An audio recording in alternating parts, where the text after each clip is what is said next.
Russ, I want to start by talking about Dean Lewington.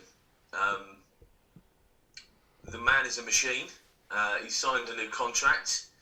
He's hit another target. He's still performing as a hugely important part of the MK Dons side. You know, enter Russell Martin to talk about Dean Lewington. Yeah, you run out of superlatives to describe Dino. Really, it's you're right. What he's done, I don't think can be underestimated. To play that many games, I think tomorrow, if he plays, his 800th game or whatever it is. It's just I don't think you'll ever see it again. Not how modern day football is. The fact he's still at his age still playing such an important role for us on the pitch is testament to how hard he works, how much he's brought into what we're doing, how important he is to us in the whole process, not just on the pitch, but the feedback he gives us, the questions and the conversations he has with all the young guys around him. He's been incredible for me personally and for us as a group. And he thoroughly deserves it. I said to you a few weeks back that it was in discussions, and he thoroughly deserves a new contract.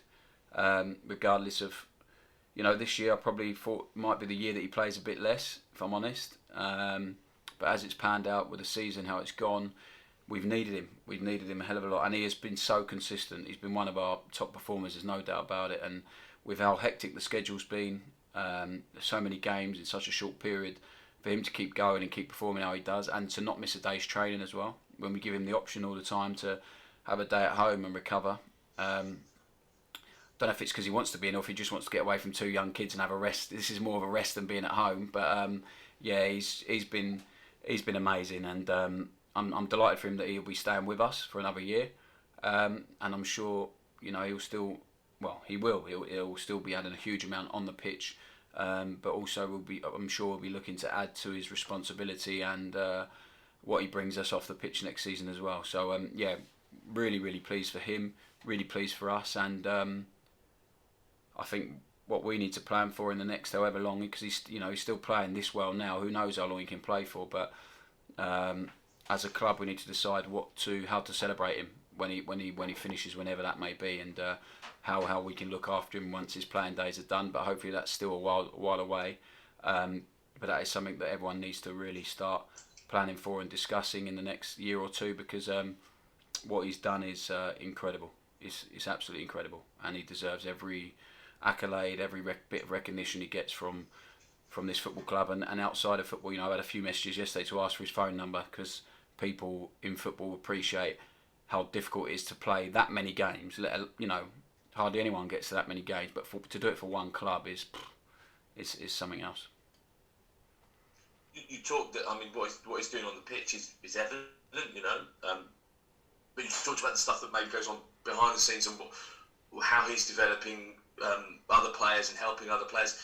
Do you think he's got a future as a coach, as a manager? Is it something that you see his path, him taking?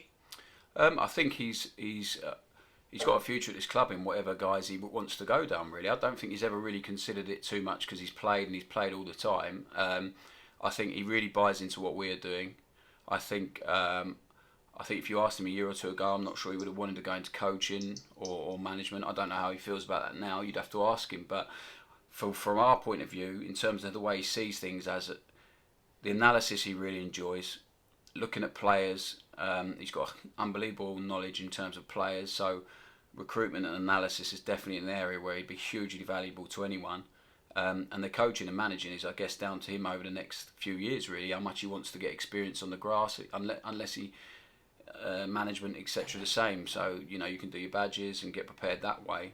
But I think the other stuff really gets his juices flowing, which is working with players individually and the analysis on looking at players' clips and his own clips and helping the other guys out, and also identifying players that are difficult to play against and having a look at them further for us. So yeah, it's definitely an area where we'll look for him to help us. But ultimately, he's really helping us on the pitch in a minute, and I'm sure that will continue for the foreseeable future. I don't want to put you on the spot here, Russ.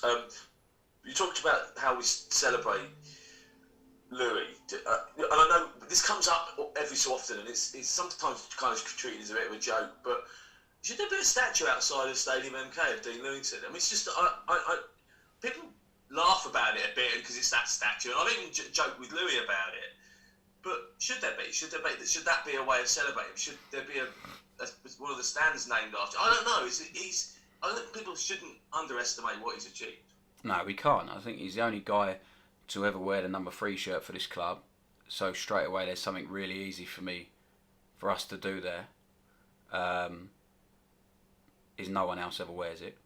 That's a really simple and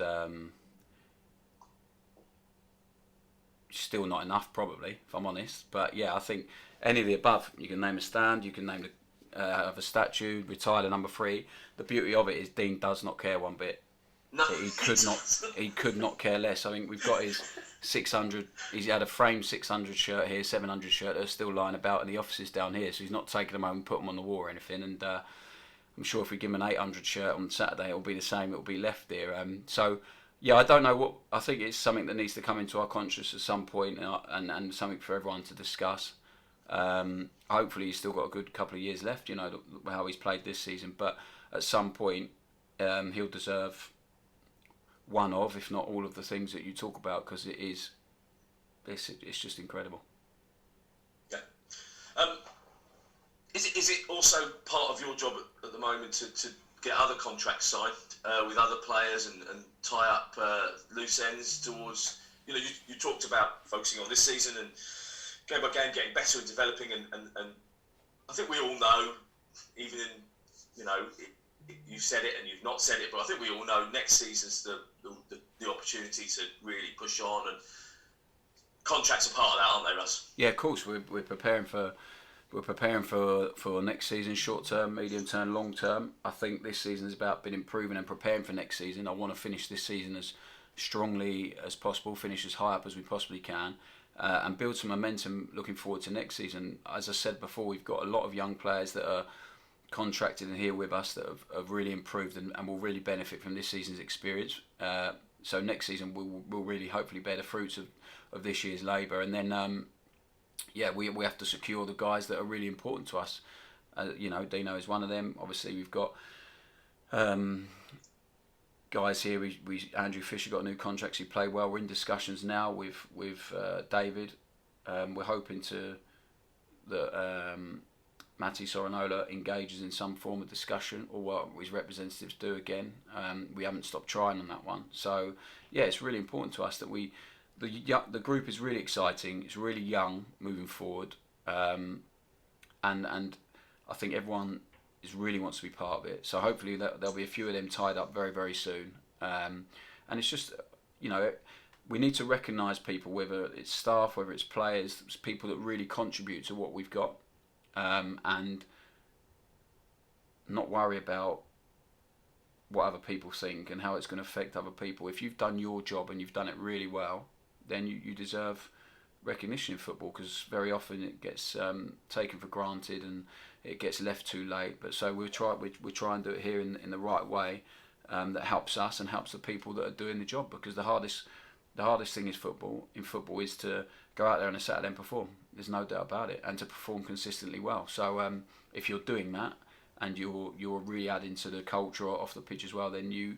deserve to be rewarded. But obviously within a structure that is completely different to when I first took over, in terms of wages and the salary and where we're at in terms of that, the budget it's been reduced dramatically, there's been a global pandemic, and we were really struggling when we came in the league position. So we're aware of all of that, but people still have to be rewarded for when they do a good job, and we are well aware and well underway in terms of that and trying to get prepared. And it's the same with the recruitment for new guys coming in. We've had numerous meetings over the last few weeks that have lasted hours, and it takes a lot of energy, but if we're going to get that right, which we really need to in the summer again, I think we've done fantastically well with that this summer and this January, and that's because of all the hours that goes into the discussions with Liam and the coaching staff and Andy and the chairman, and that's to be repeated now. We can't wait till the summer to do that. So we are preparing, obviously short term for games, medium term for the summer, and long term looking ahead for next season and beyond that.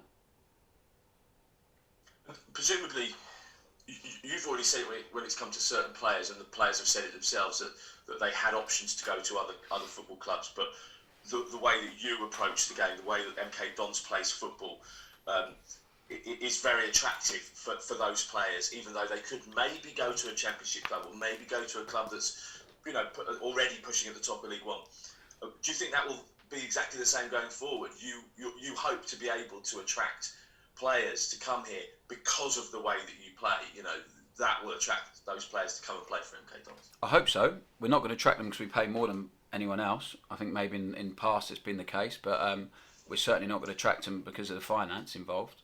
I think people have got misconceptions about that because of what's gone on over the years and the players that have attracted. But so it has to be something. It has to be the style of play. It has to be the culture we have. It has to be speaking to players who play here and how much they enjoy it and how they buy into it.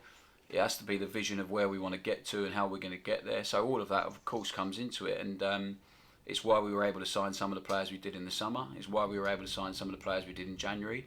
And hopefully moving forward, that will remain the case. And we want people that are really excited to be here and really want to play at MK Dons and really buy into what we are doing. And I think hopefully the better we get, the more we keep building, more we improve. That becomes hopefully easier and easier to attract the players we want. So it's obviously hopefully a big pull for us. And obviously the stadium speaks for itself. The facilities we have down here. It's we have to just keep driving that and make sure we get the right people in. How's Josh? Yeah, he's fine. His neck's calmed down a little bit. So we'll have to assess him today before tomorrow. It might be a little bit tight. If it is, him and Ethan, to be honest, are they're better, but they're still not possibly not right for tomorrow. So we'll have to assess that and we'll have to have a look, and they'll have fitness tests and we'll see. We've got people chomping at the bit if they're not quite ready, which is really important to us. And but they both, Ethan went through the wars for us on Tuesday, as did Josh. Josh done well to start the game and last as long as he did, and the same with Ethan because he took the kick whack really early. The beauty of it is after this one we have a little bit of a break. We've got a free week for the first time in however long to get people ready. So if they have to miss one to then be fit for the next 8 or 9 after that, then it's what we have to do. But hopefully they can get through, and we'll have to wait and see today. You played Burton, just flying at the moment. Absolutely flying. Form is off the charts. Incredible, isn't it? Yeah, it's amazing. What I think they were bottom of the league when they took over. I'm not sure if I'm 100, but they were definitely down there, and people were sort of saying they were done and dusted. And what an incredible turnaround to have the teams playing with so much confidence, so much energy. The manager and the assistant manager obviously gone in and really driven their way of doing things, and you can see everyone's really enjoying it, buying into it. I think they're probably, apart from Man City, the informed team in the whole country. With how they've gone on, them and Norwich, and it's impressive, and you can see why after watching them. They're going to be really difficult to play against. It's going to be a really tough game for us, but it's a really big test and a good challenge for us. I'm looking forward to seeing how we cope with it. And it will be another sign of where we're at and what we need to do to keep improving. So I think the players are up for the challenge. I think they'll be looking forward to it, but we'll be aware and we'll be respectful of how tough it's going to be. So, but as always, the challenge is to go there and try and implement our own game and try and play our way. And it's going to be an interesting game. I'm looking forward to it. Cheers, Ross. Cheers, Luke. To an extent, do you owe them one for the game at the Pirelli Stadium last year? Different group of players. I think theirs and ours, obviously different management team as well. That was frustrating last year, wasn't it? Yeah, I didn't want to remember that one, but no, I thought, listen, if we can get anywhere near the level of performance we showed there last season, and I think we're a lot better now than we were then, but we are playing a completely different team. So yeah, I don't really see it as that. But if we can get anywhere near that level of performance, which I'm confident we can, and we can do better, then it gives us a right chance of winning the game. That's for sure. They were struggling when they came here, but they were really good for the first 45 minutes. Really good. It was a tough game for us, and I've got no doubt, with the form they're in, it will be the same again.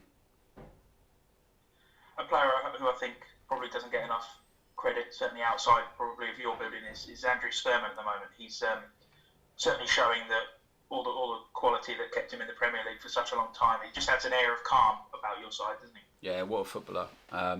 Great guy to have around for the young guys. Great guy in terms of his energy, his enthusiasm for football. Doesn't need to be here for the money he's getting, but wants to carry on playing and loves the game and always smiling. And you can see, I mean, he started to get a little bit tired late on in games because he's played relentlessly after having a long time out, and the games come thick and fast. But yeah, he brings us so much control, so much composure. He's chipped in with a few quality goals as well. But the lads know they trust him on the ball wherever he is, whether he's got a man really close to him, whether he's got space on the ball, great range of passing. As you said, he just brings a real element of calmness, composure, and quality, and real quality. So he's been a huge signing for us. I think you're right. People haven't maybe appreciated how important he's been during this period, especially after losing David and Houch, to injuries for a long period of time. And but yeah, Sirs is top drawer, and you can see, even at his age now, what he's producing for us. You can see how much quality he has had and what he still possesses, and why he's been such a top player. So yeah, I would like to keep him. There's no doubt about it. He's got a role and a space in our squad that really serves a purpose. Is really important.